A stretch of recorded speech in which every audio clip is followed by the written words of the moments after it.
this younger generation, Gen Z and millennials, are a lot more embracing of mental health and counseling and therapy. It's really big on social media now, right?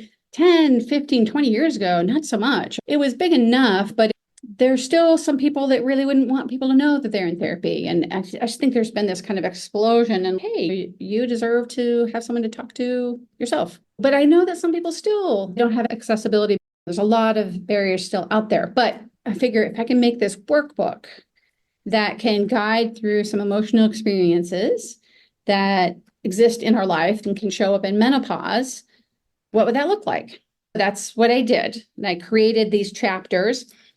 And then I also sent out a survey asking women questions around menopause, their experiences, what they wish they knew, what they knew from different age groups and from different places in the world, actually.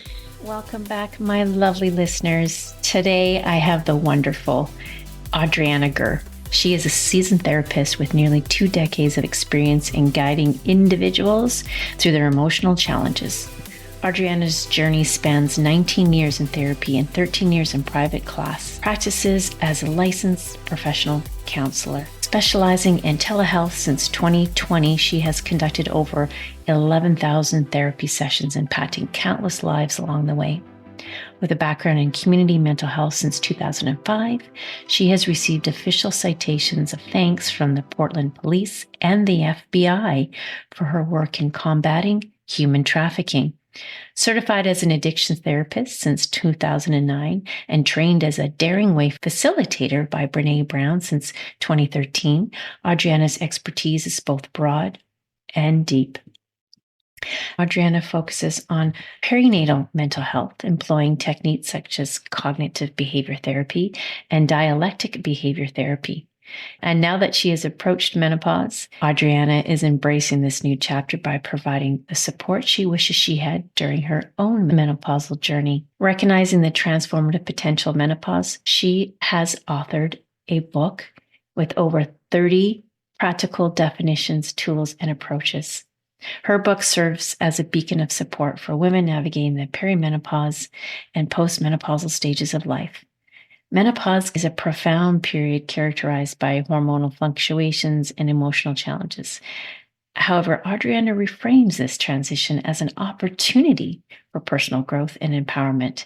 And through her soon-to-be-released book, she aims to provide guidance and understanding, tackling emotional symptoms such as anxiety, depression, and self-esteem issues commonly associated with menopause. I am so glad that you're here to join us as Audrianna's insights into this transformative phase of life will help us all discover how we can embrace this journey with grace and resilience. Good afternoon, Audrianna, all the way from Oregon. I am so pleased to have you come onto the show and talk about an area that I am fond of, very interested in, and that is the therapy work.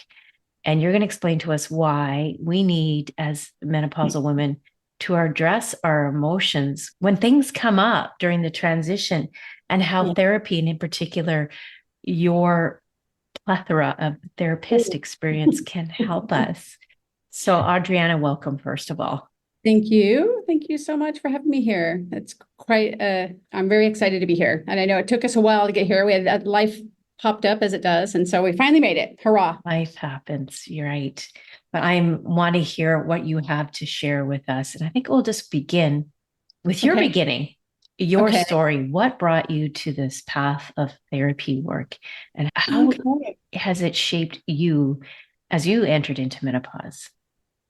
Well, so yeah, two parts of that story. So bringing me into the therapy world, I went to grad school in 2003, and it was shortly after my mother passed away from pancreatic cancer. I had a previous career in international education, organizing students to study overseas. I worked stateside and worked overseas as well. So international studies and international living is definitely a big part of my life too.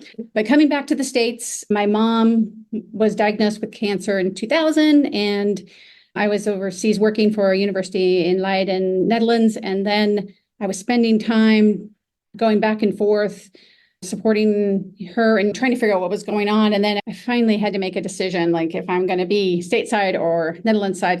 my sister actually encouraged me. She's like, you got to pick a lane here. And so I thought, let's get another job. I can't always get another mom. So I moved back to the States and so spent time with my mom.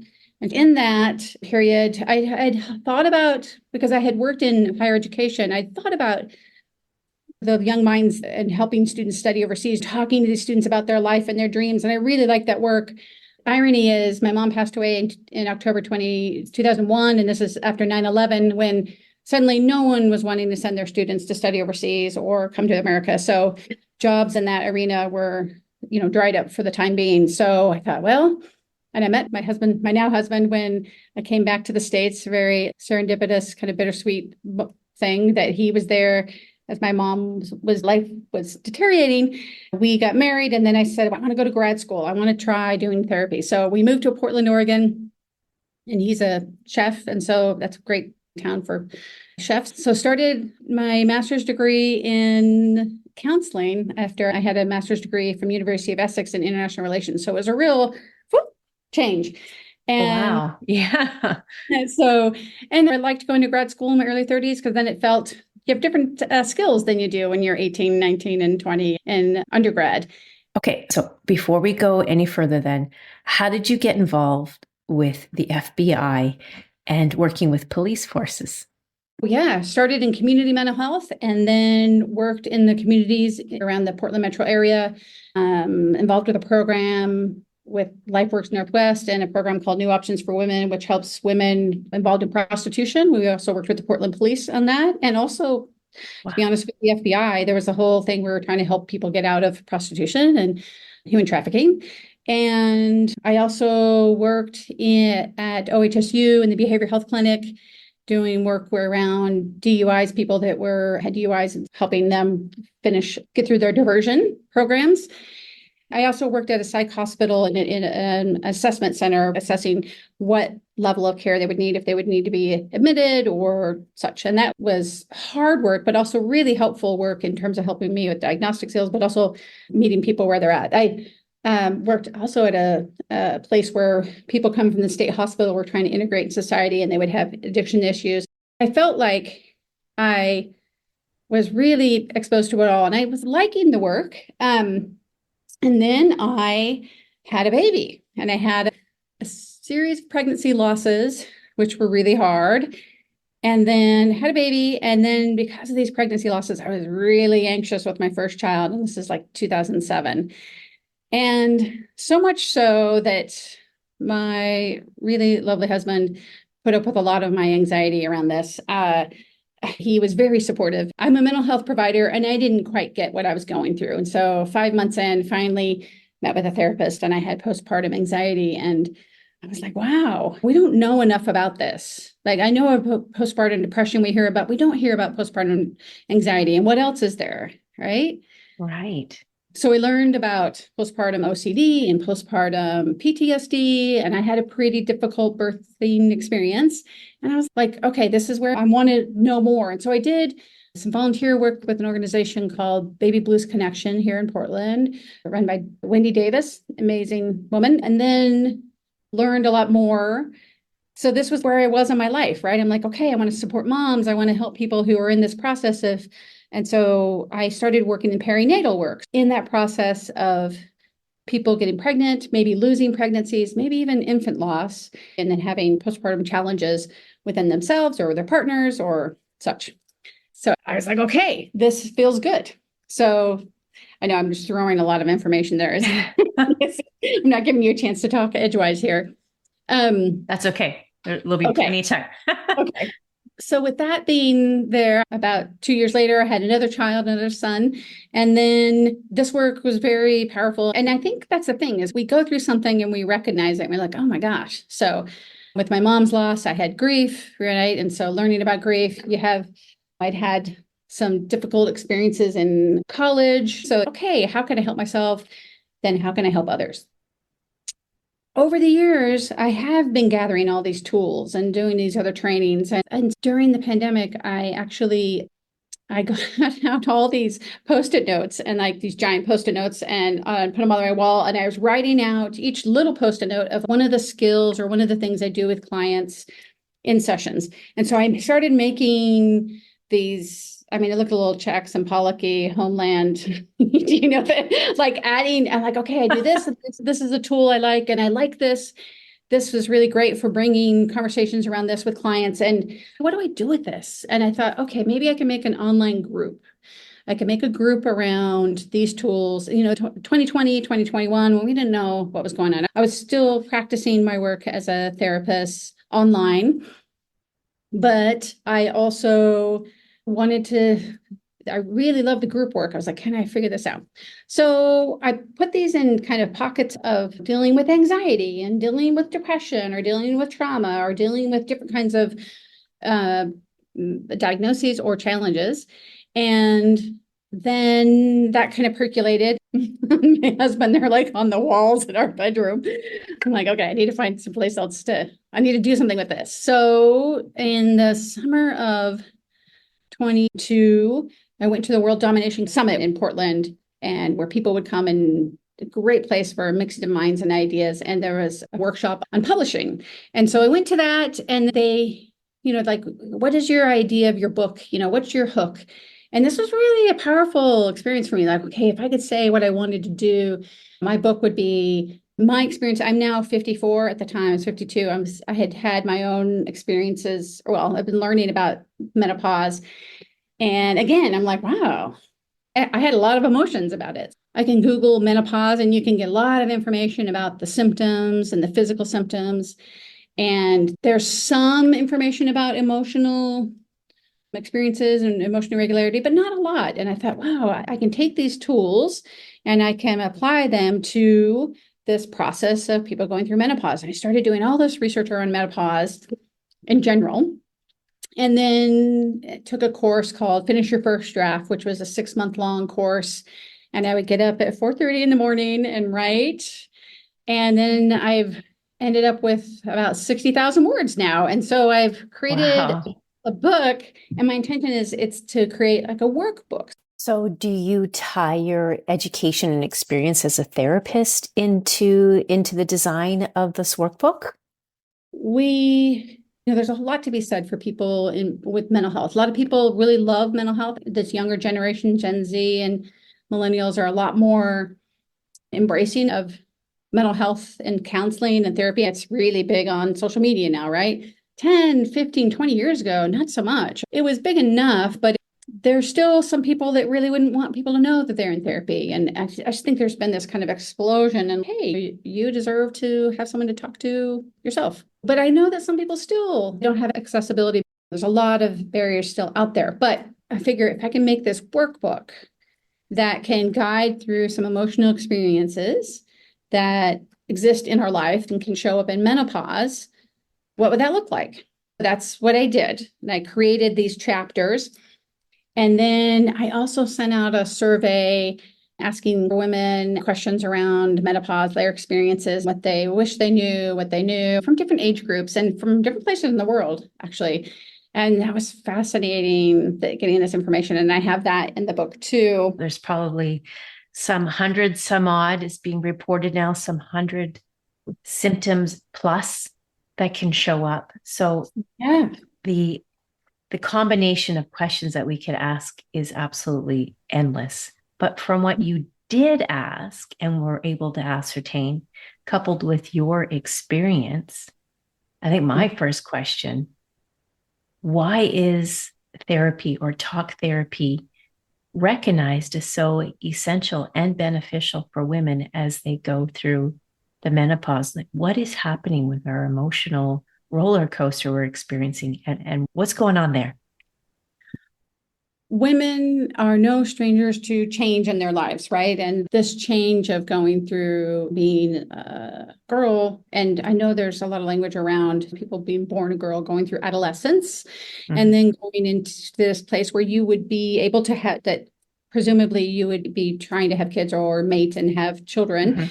Then this period ends. So there's this kind of this, you have childhood, you have maidenhood, you have kind of, and then you're an adolescent, then you're a mother, perhaps, or some people choose not to be mothers, and some people also are not biologically able to and find other ways. Or I really want to acknowledge there's lots of paths here, right? But then our bodies are such that we're not in this position to be having children anymore. This menopause state, the pause of our menstruation period, which releases those eggs.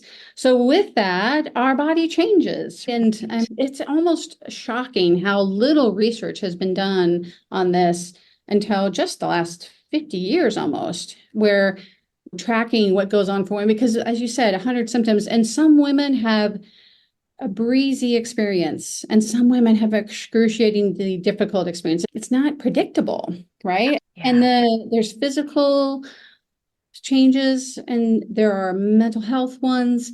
But I've found that the interesting part is that how they coped before matters also how they cope with this, how we cope with change. How they did in adolescence is kind of interesting. You know, our prefrontal cortex isn't fully formed. We don't have all our tools on board.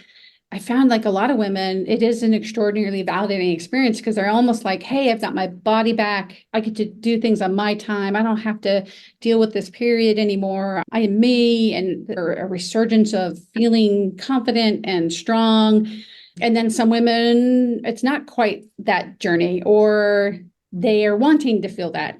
So some women are like, wow, this is the end of the road for me, either being a parent or procreating. The possibility, right? Some people are like, wow, we just like to have options, right? It's like, wait, that's not an option anymore. So there's some grief in this change. Yes. My body has changed. And also we're maturing as women. It's harder to be holding off some of these pounds, and it's harder to be as strong as we were. Our 50-year-old body is different than our 40-year-old body, than our 30-year-old, 20-year-old. It makes sense. But I found the thing that was interesting is this transitional stage can go from a year or two to up to 8 or 9 or 10 years for some women. I've had so many women that have talked about, either to me or to, as I've also read, who showed up in their doctor's office and said, hey, you know, I'm not feeling good. This is hard. And they're like, yeah, well, just get on with it. This is the change. Really feeling a bit discounted or just kind of minimized. And That's right. Feeling like, really? Like, that's just it? I just have to deal with it? My scope of practice is not the physical side. I do the mental health side, that side of what grief can bring and the anxiety or depression around that change, but also feeling empowerment and feeling resiliency and feeling strength and feeling like, wow, I've got more choices now in some ways when I'm not in this other place where I'm procreating or in the procreate state. The other thing I think is fascinating is that the average age is 51 when women go through menopause or when they start menopause. And the average age of women around the world varies, of course. In the North America, I think it's around, for women, maybe 80, 86. Well, maybe that's Japan. I think we're a little bit lower than that, maybe 83 and such. So then you're thinking you've got women that are in their 50s, 60s, 70s, 30 plus years that they're going to be in this menopause or post-menopausal stage. Why are we not talking about this? This is like the majority of many people's lives, given that this state is there. Whereas you have child development up to adolescent, you have got 15 years, and then where you might be having children and then being a parent. It blows my mind that women were just kind of told, just deal with it, and almost just, I hate to say this, put out the pasture, right? Kind of like, well, that's, your time is done. And there's a lot of women out there who are saying, I'm not done. I got a lot more to do, and I have a lot more living to do, and I've got a lot more ideas, and I'm empowered. You've touched on so many important facets here. It's the minimizing what we're feeling or being met with the misogyny, not being able to someone to hear us speak our truth about what we're experiencing.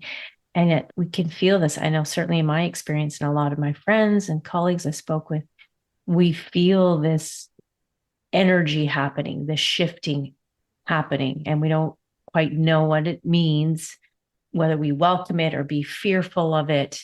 And with that comes up a whole bunch of emotions in my experience too, and you touched on this earlier, mentioning grief.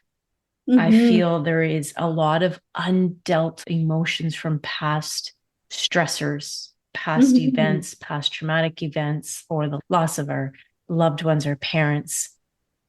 And suddenly, while the shifting is happening and the estrogen is slowly leaving our bodies and saying, see you later.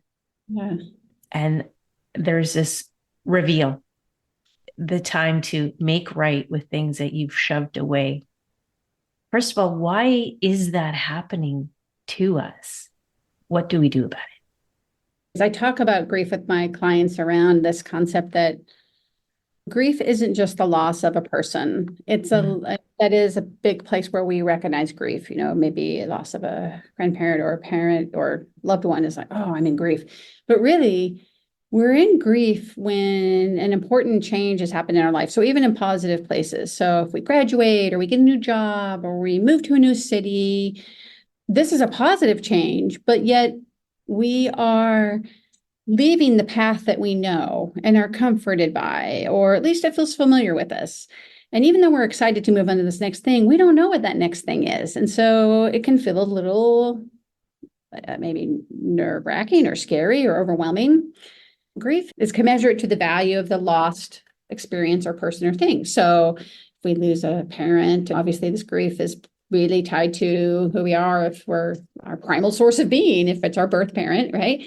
But going through menopause is also, it's a change too. We're leaving this procreation reproductive stage and going to this where we're not going to be procreating anymore. And so what does that mean, right? And then the information out there isn't particularly stuffed full of information about what that is. It's growing. I mean, I'm seeing it growing a lot. A lot of people are talking about it. But like I said, some people feel their body might be betraying them a bit. Like, wait a minute, you're changing in ways I didn't expect. Or so that grief is how we value where we were and where we're going and helping us get there. If we have these stages of grief, which is Elizabeth Kubler-Ross's stages, right? And they're not exact, they're not linear, but they are helpful to go, okay, we're in denial. Oh my gosh, this is happening. Or we are in bargaining. And we're in anger and sadness and acceptance. And I give an example of this in the book, actually, around grief.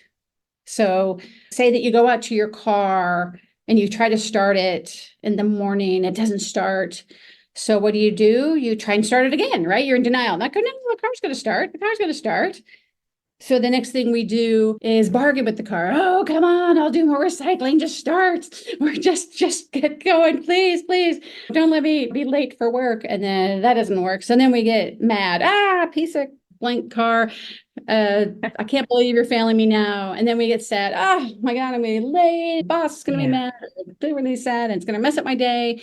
And then we get an acceptance. Okay, I'm going to get an Uber or AAA and deal with this dead battery later. At the end of the day, you get it sorted and you're like, it's a story. You're like, my car didn't start this morning.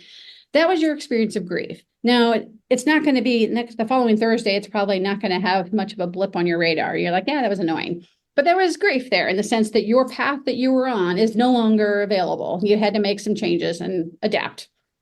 Grief is about that. Sometimes we know things are coming in a way. We call this anticipatory grief. My mother, she had pancreatic cancer, right? We knew that was eventually going to take her life. When was that going to happen? We weren't sure, but we were like, okay, this is part of what's going to affect her path.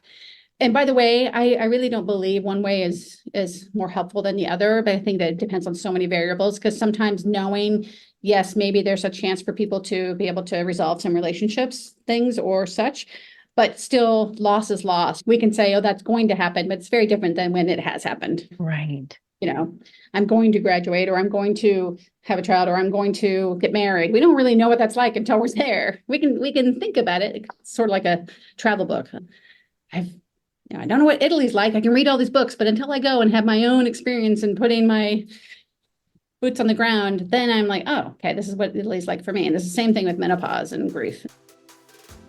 I would say this is a perfect time for a word from our sponsors. Guess what? You, my listeners, are my sponsors. That's right. I would love it if you could support the show. Helping me will help bring these amazing episodes to you each and every week, packed full of information to help you on your menopause journey. And to support the show, all you have to do is go into the show notes and click just above where you read Meet Your Host. In green is Support the Show. It'll bring you to a page where you have the option to donate monthly, be a loyal supporter for as long as you want, with recurring fee as little as $3 a month, and opt out at any time. Each investment goes directly back into producing each episode with even better content, improved audio quality, and this support will go a long way in bringing great guests onto the show.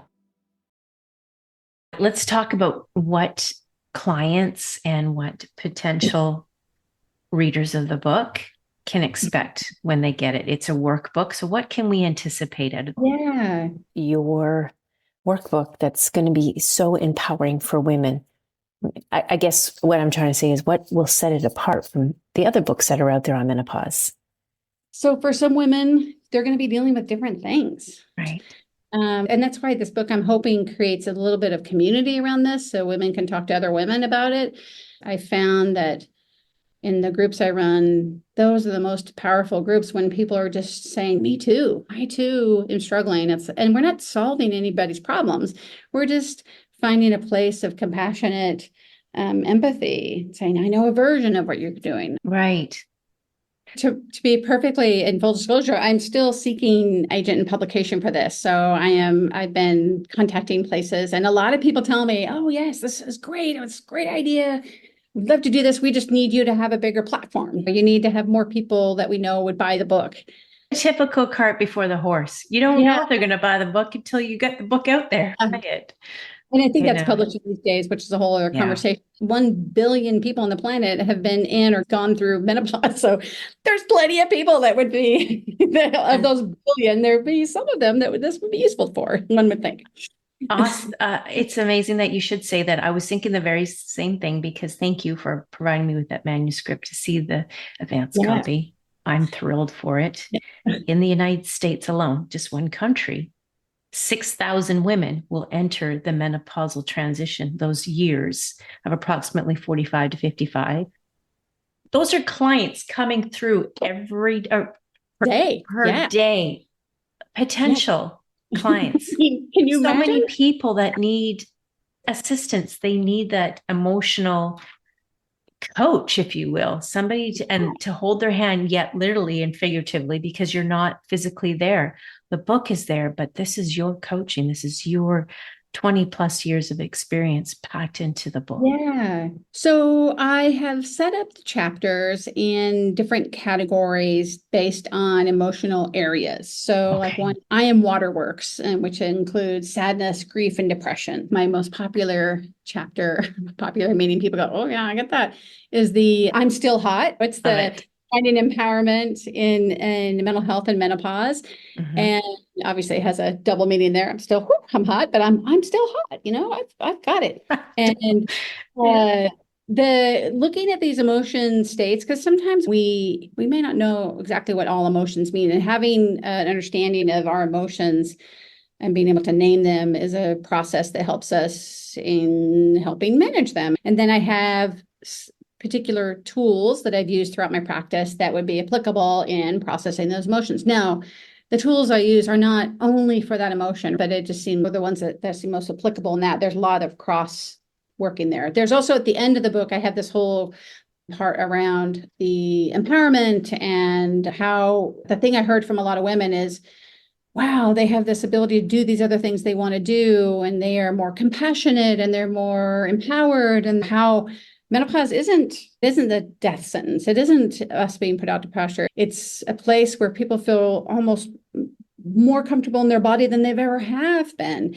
And they're able to talk to themselves in kinder voices than they ever have. And they're able to say, hey, you know what? I am going to write that book, or I am going to go on that trip, or I'm going to change where I live. I mean, people feeling that they really have almost freedom and this kind of surge of, woohoo, this is me. And that's pretty powerful. And so figuring out that transition place, though, just like any transition, like we were saying with our grief, Sometimes we can get stuck in the sadness or the anger.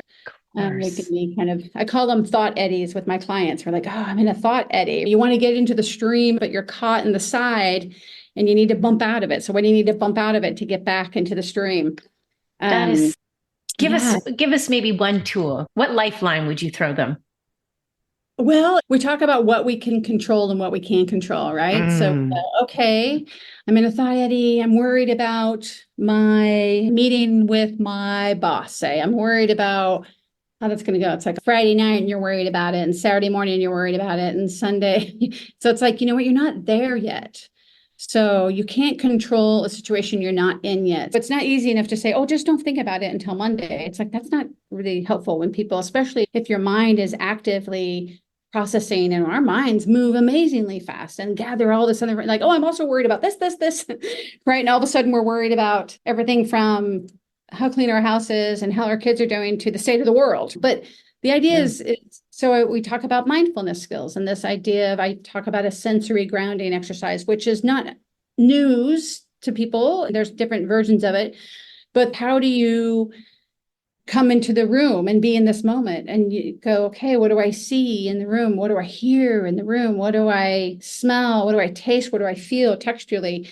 And bringing you in this moment, and also scaling, okay, on a scale from 0 to 100, 100 being the most aggravated you've ever been. Where are you? I say 100 is you're never really there unless you're being hospitalized. So you say, oh, I'm at 75. It's like, okay, if I'm breathing some and naming everything in the room, I might get down to a 72. That idea of feeling like you have control over you.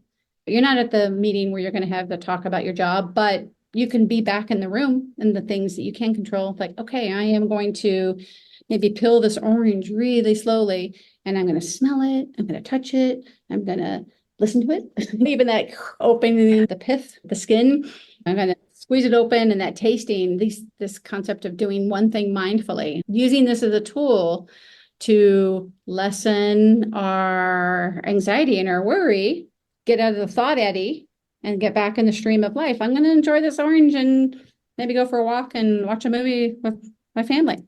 Right. That's creating the control, identifying what you can and can't control.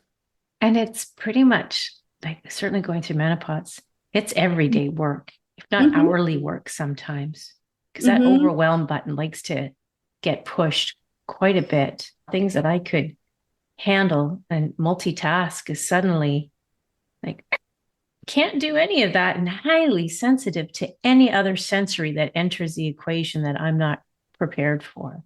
The other thing I'm thinking of when you're talking about that is brain fog. I think women experience a lot of cognitive challenges. And I know in my research, women think, oh my gosh, I'm going through early onset Alzheimer's, or I must be becoming this worst case scenario, which we want to try and solve it. So we're thinking of the worst thing. It's like, no, there's just some of our bodies, the way that works. I can't explain exactly why that is, but some women experience that where, oh, I'm having a hard time remembering why I came into the room.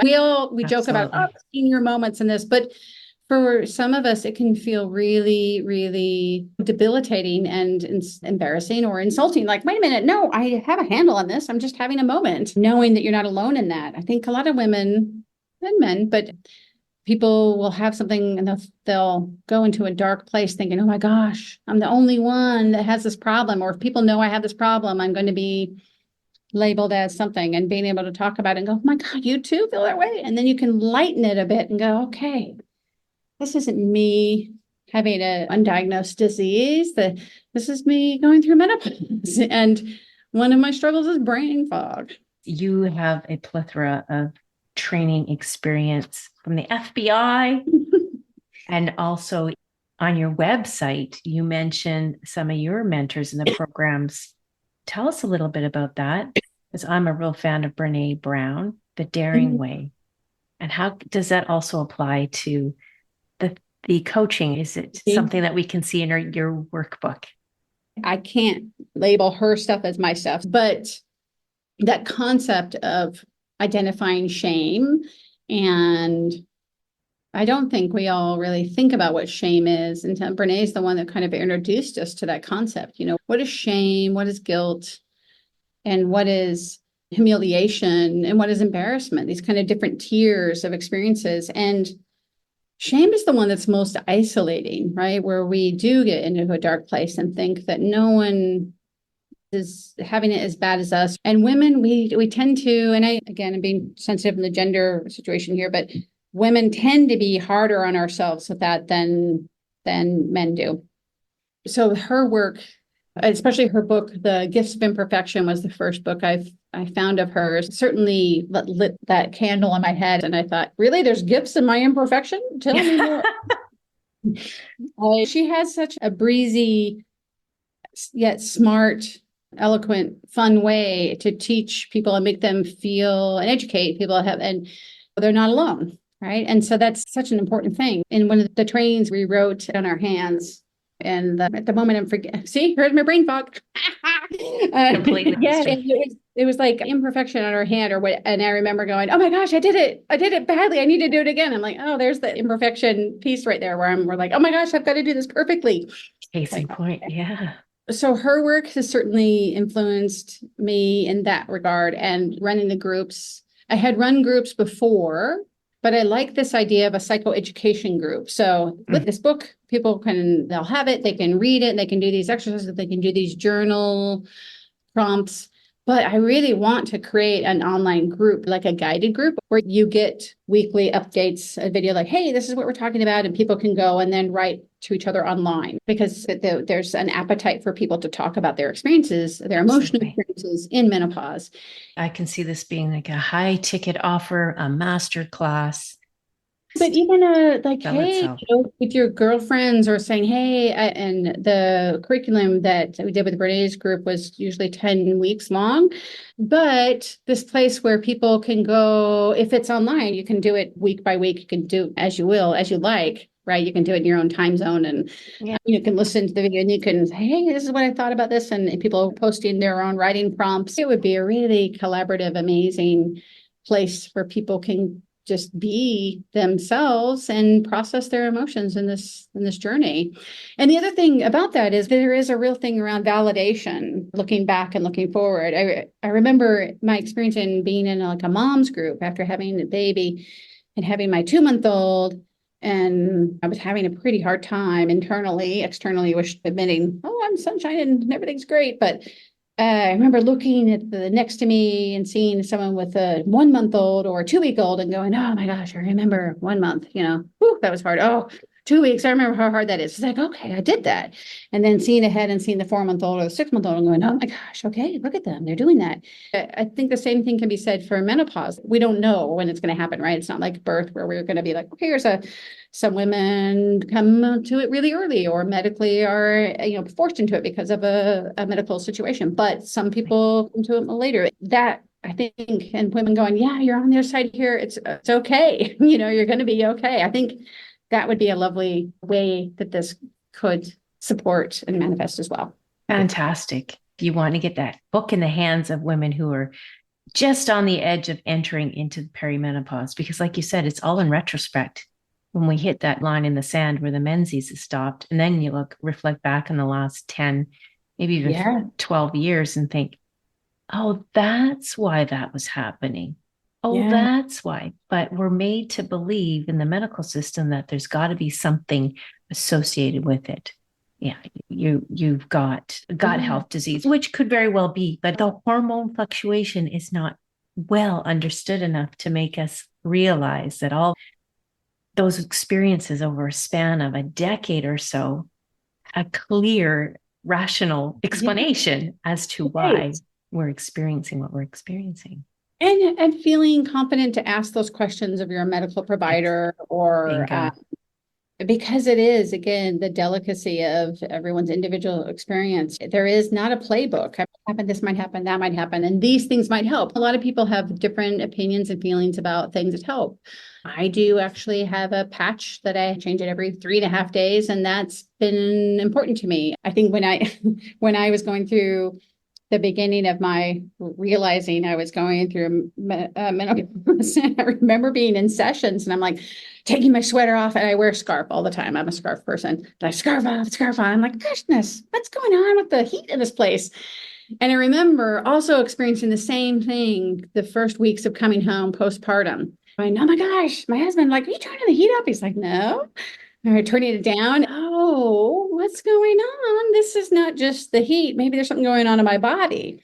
That, that was one of my signs. That was not subtle. It was very impactful. Have you heard, and I talk about this in the book, there's I think it's called Over the Bloody Moon, this organization in the UK, and they created this vest to simulate women's experiences in menopause with the hot. Yes. And they had different people wear it. So they had certain lawmakers. I think they had like a DJ as well. And go, wear this, and and you're going to have a simulation. They're like, oh, okay, this is going to be funny. And some of them wearing it and going, oh my God, like, can we take it off? They said, no, you have to wear this for this duration. We don't get to take it off, right? So you're wearing it for 5 hours. Imagine this being your life for 5 years. No better way to develop empathy. And the NHS has now created where going through menopause and having those experiences is medically supported. They can get disability support and they can get leave of absences for. Yes. This is some of the work that I'm doing now as a licensed menopause champion, is to be able to advocate on behalf of female employees, invest in your most important asset, which is your employees, and just seeing women leave their jobs because of something that will too pass, but the agony of going through it unsupported, that is unfair. Completely today in this day and age is uncalled for.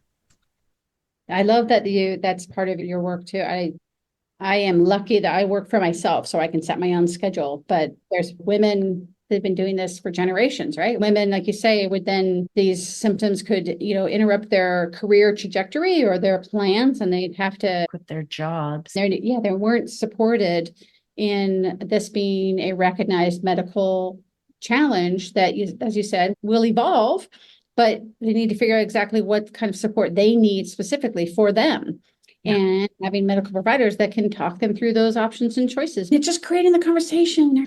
And it was already bad enough for going through adolescence, but people didn't want to talk about having periods. Well, people really didn't want to talk about women who stopped having their periods. For some reason, it was this like, you don't talk about that. Well, why?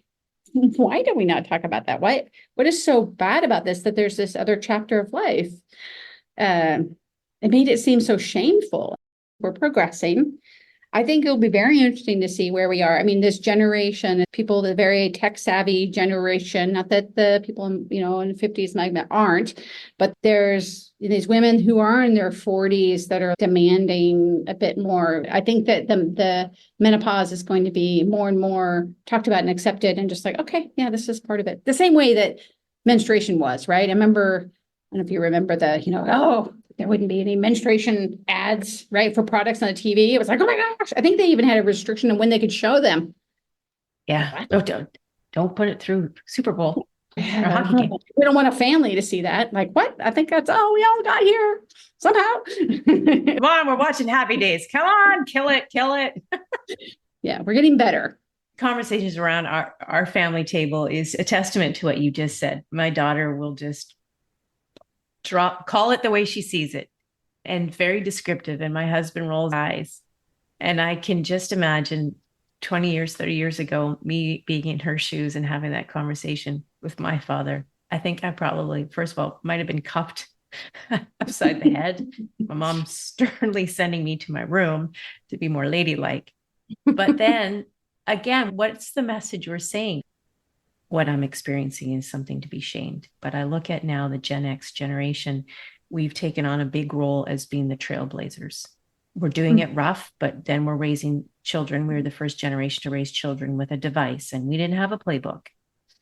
So we're doing it rough, and we're making it work, and we're figuring it out so that our millennials and then Gen Zs, whatever's coming up behind us, watch out. But I take pride when I'm having those rough days. I take pride in the fact that we're demanding more of society. We're demanding more of the workplace. We're demanding more of the medical system.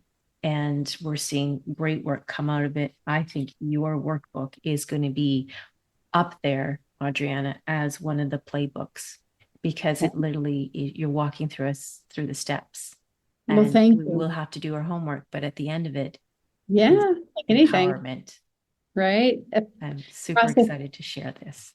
Thank you. Any process, right? We Mm. have struggle and we come through the other side feeling like, wow, I did that. I mean, even as small as, going for that walk or going to the gym, like, okay, I don't want to do this, but okay, I did that. So thank you. I'm hoping that we can get this out there in many hands. It would be awesome. So, well, tell our listeners where they can find you.